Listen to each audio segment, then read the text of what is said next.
तो तले जमीन खिसकने वाली बात तो आपने सुनी ही होगी, लेकिन इस इंसान के साथ ऐसा सच में होने लगता है। कहानी की शुरुआत होती है रेमी नाम के एक फ्रेंच पेंटर से। अपनी पत्नी लूसील और 2 बच्चों के साथ उसकी जिंदगी आराम से बीत रही थी। एक दिन बच्चों के साथ खेलते हुए रेमी ने देखा कि वो अचानक कुर्सी में धंस रहा है। वो फटाफट खड़ा हो गया, लेकिन ये अजीब चीज उसके दिमाग में काफी देर तक चलती रही। उस दिन के बाद ऐसी अजीब चीजें उसके साथ हमेशा होने लगी। कभी वो अपने सोफे में धंसने लगता और कभी तो सोते हुए जैसे बेड ही उसे निगलना चाहता हो। उसे इस चीज की वजह समझ नहीं आ रही थी, तो उसने सोचा कि शायद ये उसके दिमाग का वहम है। एक दिन रमी अपने बच्चों के साथ स्टूडियो में था। गलती से वो पानी का नल बंद करना भूल गया, जिससे पूरा का पूरा स्टूडियो पानी में डूब गया। इस छोटी सी गलती की वजह से उसका पूरा करियर बर्बाद हो चुका था। उसने कुछ बची कुची पेंटिंग्स को बचाने की कोशिश की, लेकिन उसी वक्त वो फिर से जमीन में धंसने लगा। इस बार वो खुद को बाहर नहीं खींच पाया और किसी दूसरी दुनिया के समंदर में पहुंच गया। इस दुनिया में एक नहीं, दो नहीं, बल्कि 3-3 सूरज थे। तभी कुछ आदिवासियों ने उसे देख लिया और उसकी तरफ तेजी से भागने लगे। रमी घबराकर पीछे हट गया और उसे किसी ने वापस पानी में खींच लिया। अगले ही पल वो अपनी दुनिया में वापस था। रमी जानता था कि ये सिर्फ एक सपना नहीं हो सकता। घर लौटकर उसने लूसियल को इस बारे में बताया, लेकिन वो भी मानने को तैयार नहीं थी। असल में उसकी बीवी तो किसी और के ख्यालों में गुम थी। लूसील को अपने बॉस डॉक्टर केलर से प्यार हो गया था और अब वो उसी के साथ रहना चाहती थी। एक ही दिन में रमी अपने करियर के साथ साथ अपनी बीवी से भी हाथ धो बैठा था, मानो मुसीबतों का पहाड़ उस पर टूट पड़ा हो। रेमी ने फिर भी उससे शांति से बात करके प्रॉब्लम सॉल्व करने की कोशिश की, लेकिन लूसील तो उसे डॉक्टर केलर से मिलाने के लिए घर ही ले आई थी। ये सब क्या चल रहा है? आशिक को पति से मिलाने के लिए घर ले आई, डर नहीं लगता इस औरत को? रेमी ने बिना कुछ कहे उन्हें अपनी मर्जी करने दी। उसने हताश होकर कहा कि वो कुछ ही दिनों में घर छोड़कर चला जाएगा। इसके बाद वो अपने परिवार के पास मदद मांगने पहुंचा। उन्होंने भी कुछ देर उसकी बात सुनी, लेकिन किसी ने ज्यादा ध्यान नहीं दिया। निराश होकर रमी कॉफी बनाने के लिए रसोई में चला गया। एक बार फिर से अजीबोगरीब चीजें होने लगी। घर की बिल्ली अचानक हवा में ही जम गई। रमी ने उसे पकड़कर इधर उधर घुमाया, लेकिन वो तो जैसे खिलौना बन गई थी। उसने अपने परिवार को आवाज लगाई, लेकिन उसे एहसास हुआ कि उसके आसपास की सारी चीजें थम सी गई है। समय एक ही जगह पर रुक चुका था। जमीन भी धीरे धीरे लिक्विड बनने लगी और रमी एक बार फिर से उसमें धंसता जा रहा था। आंख खुली तो उसने देखा कि वो जंगल के बीचों बीच था। उसने आगे चलकर देखा कि कुछ आदिवासी जानवर को मारकर पका रहे थे। उसने उनसे मदद मांगी, लेकिन वो रेमी को ही अपना खाना बनाने के लिए उसके पीछे भागने लगे। रेमी भी अपनी जान बचाने के लिए ट्रेन की स्पीड से भागा। कुछ ही देर में वो एक गांव में पहुंचा और एक गुफा में जाकर छिप गया। तभी एक जोरदार शक्ति ने उसे वापस खींच लिया और वो धड़ाम से जाकर अपने घर में गिरा। सारी रसोई में चीजें इधर उधर बिखर गई थी। उसके परिवार ने आकर देखा तो रमी ने उन्हें समझाने की बहुत कोशिश की, लेकिन उन्हें लगा कि ये तो कॉफी में मिलाकर पीने लग गया है। बीवी छोड़ गई, सदमे में आ गया बेचारा। इसके बाद वो चक्कर खाकर वहीं गिर पड़ा। उसकी आंखें हॉस्पिटल में खुली, लेकिन वहाँ भी कोई फायदा नहीं हुआ। डॉक्टर्स भी उसके बात पर विश्वास नहीं कर रहे थे। अगले दिन रमी अपने स्टूडियो गया तो बैंक वाले क्लाइंट्स सब उससे पैसे वसूलने पहुंचे थे। अचानक से उन सब ने बोलना हिलना बंद कर दिया। इससे पहले कि रमी को कुछ समझ आता, वो फिर से जमीन में धंसना शुरू हो गया। उसने खुद को रोकने की काफी कोशिश की, लेकिन वो तीसरी बार दूसरी दुनिया में पहुंच ही गया। वो एक पेड़ पर एक टोकरी में बैठा था और सभी आदिवासी उसकी तरफ खुशी से देख रहे थे। ऐसा लग रहा था कि मानो वो सब उसी का इंतजार कर रहे हो। इशारों इशारों पे उसे समझ आया कि वो सब उसे उड़ता हुआ देखना चाहते थे। 50 रुपए दिए हैं, जब तक ये उड़ेगा नहीं मैं घर नहीं जाऊंगा। रमी ने भी जोश में आकर उड़ने की कोशिश की, लेकिन मुंह के बल गिरा। उन्होंने जबरदस्ती उसे एक हरे रंग का जादुई फल खिला दिया, जिससे अचानक वो एक दूसरे की बातें आराम से समझने लगे। फिर कबीले के सरदार ने उन्हें समझाया कि वो आखिर उनकी दुनिया तक पहुंचा कैसे। असल में सभी आदिवासी जोटान नाम के एक भयानक राक्षस से परेशान थे। वो किसी को भी उठाता और मारकर खा जाता था। कबीले के विद्वानों ने पता लगाया कि उनकी एक पुरानी किताब के हिसाब से दूसरी दुनिया का एक आदमी ही उन्हें राक्षस से बचा सकता है। इसीलिए वो तंत्र मंत्र से उस हीरो को अपनी दुनिया में लाने की कोशिश में लगे थे। रमी के साथ वो अजीबोगरीब घटनाएं भी इसीलिए हो रही थी क्योंकि वो ही उस कबीले का रक्षक है। लेकिन जो आदमी अपनी बीवी के आशिक को नहीं पीट पाया, वो राक्षस को क्या मारेगा? उसने कबीले की मदद करने से साफ इनकार कर दिया, लेकिन आदिवासियों ने उसका मन बनाने के लिए उसे एक चट्टान से उल्टा लटका दिया। फिर उसे एक गुफा में रखा गया, जहाँ बैठकर उसे राक्षस से लड़ने का प्लान सोचना था।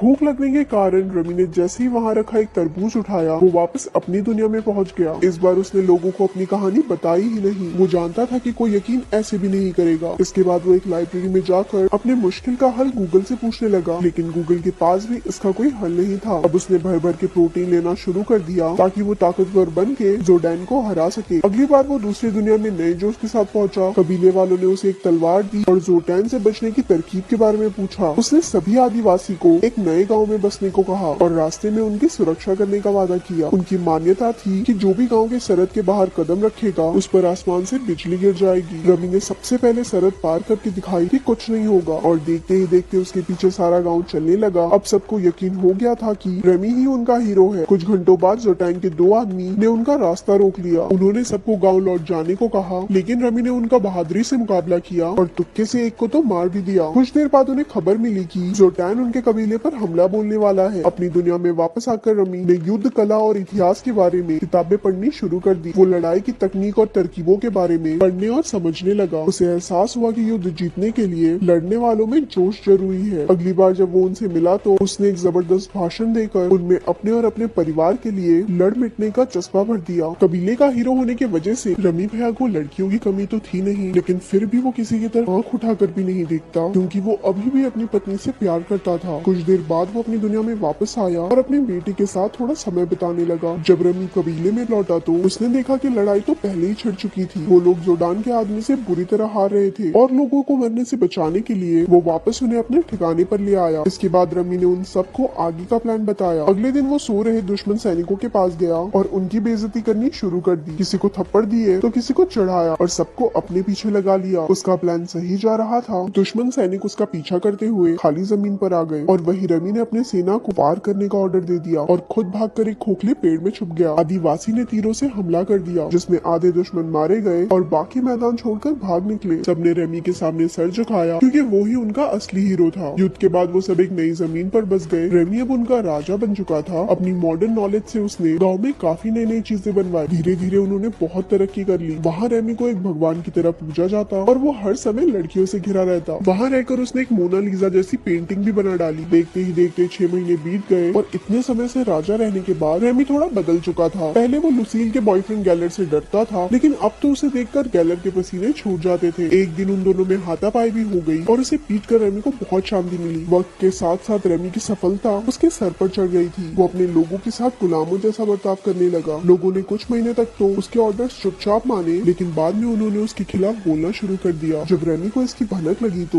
उसने लोगों से बात करने की कोशिश की। उन्होंने कहा कि वो उनसे काम ज्यादा करवाता है और पैसे बहुत कम मिलते हैं। अब उनको आलीशान महलों की नहीं बल्कि लोगों की जिंदगी सुधारने की जरूरत है। रमी ने उनसे समझौता करने की कोशिश भी की, लेकिन कोई फायदा नहीं हुआ। अब पानी उनके सर से ऊपर जा चुका था। विरोधियों ने उसे बंदी बनाकर गांव से बाहर फेंक दिया। इस घटना के बाद उसने अपना सबक सीख लिया था। अपनी दुनिया में वापस आकर रमी ने एक दोस्त से मदद मांगी ताकि वो फिर से अपना स्टूडियो शुरू कर सके। उसने घमंड को अपनी जिंदगी से बिल्कुल निकाल फेंका। उसकी जिंदगी में डेल्फिन नाम की एक औरत आ गई और दोनों एक दूसरे को पसंद करने लगे। लेकिन जैसे ही डेल्फिन ने पहली बार रमी को किस किया, वो एक बार फिर से दूसरी दुनिया में पहुंच गया। गांव के लोगों ने एक बार फिर से उसे बुलाया था, क्योंकि मान्यता पूरी करने के लिए जोटैन को मारना जरूरी है। हालांकि रमी इस सब में नहीं पढ़ना चाहता था, लेकिन उन लोगों ने जबरदस्ती उसे जोटैन की गुफा में धक्का दे दिया। लड़ाई के दौरान ऐसा लगने लगा कि अब तो रमी की खैर नहीं। उसने भाला उठाकर यूं ही कहीं भी फेंक दिया और वो सीधा जाकर जोटैन की छाती में लगा। राक्षस को मरा हुआ देखकर सभी खुशी से झूम उठे और आखिरी रस्म की तैयारी शुरू हो गई। असल में आखिरी रस्म ये है कि उन्हें रमी को मारकर खाना होगा। जैसे ही रमी को पता चला, वो जान बचाकर जंगल की तरफ भागा, लेकिन जिस बुढ़े ने उसे तंत्र मंत्र से इस दुनिया में खींचा था, उसने एक तिलस्मी चीज को आग में फेंक दिया, जिसके बर्बाद होते ही रमी कभी अपनी दुनिया में लौट नहीं पाएगा। वो जल्दी पकड़ा गया और मरने ही वाला था, लेकिन भीड़ में मौजूद कुछ लोगों ने उस जलती हुई तिलस्मी चीज को उठाकर पानी में फेंक दिया। इसी वजह से वो वापस अपने परिवार के पास अस्पताल में पहुंच गया। लुसील और डेल्फिन दोनों वही मौजूद थी। जब डेल्फिन को पता चला कि अभी उनका डाइवोर्स फाइनल नहीं हुआ है, तो उसने फिलहाल रमी से दूर रहना ही सही समझा। उसे मरता देखकर लुसील को एहसास हुआ कि वो अब भी रमी से ही प्यार करती है और वो बॉस के साथ चक्कर तो उसकी बहुत बड़ी गलती थी। कितनी दोगली औरत है ये। लेकिन अपने सख्त लौंडे रमी ने कहा, ओके दीदी बाय। उधर दूसरी दुनिया में आदिवासियों ने रमी का बहुत बड़ा स्टेचू बनाकर अपने हीरो के रूप में उसे याद किया। आखिर में हम देखते हैं कि लुसील और रमी एक बीच पर अपने बच्चों के साथ थे। उन्होंने एक बार फिर से एक नई जिंदगी की शुरुआत की।